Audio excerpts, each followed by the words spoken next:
Et le souvenir de Marvin Gaye à Ostende et celui d'Alphonse Daudet à Draveil dans l'Essonne. Revenons un instant, si vous le voulez bien, aux Journées du patrimoine. Au-delà des monuments classés et donc subventionnés par l'État, d'autres lieux de mémoire sont ouverts ce week-end.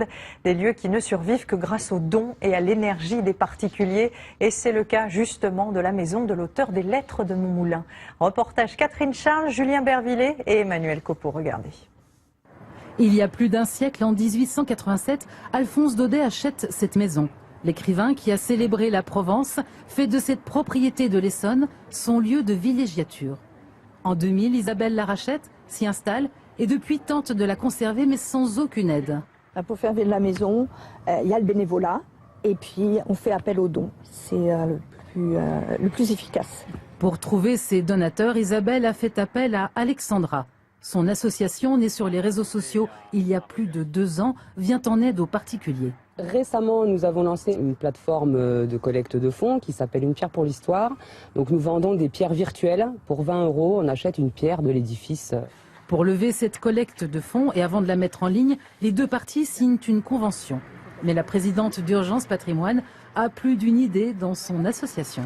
J'ai inventé les tickets patrimoine. On achète 5 € un ticket avec la petite photo de la maison dessus, un numéro pour faire un tirage au sort et on gagnera quelque chose.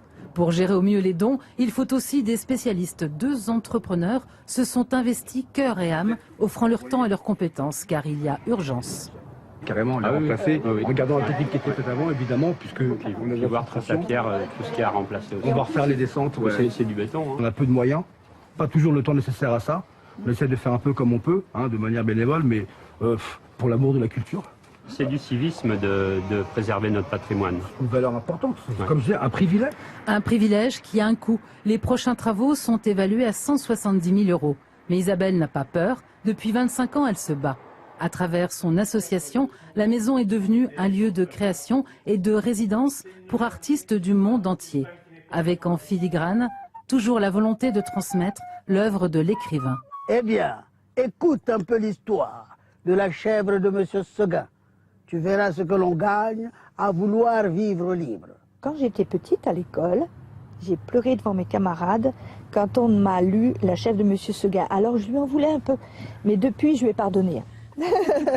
Un pardon qui s'est transformé en une passion dévorante. Depuis 25 ans, Isabelle consacre sa vie à cette maison dans l'espoir de sauver un patrimoine à la fois littéraire et architectural.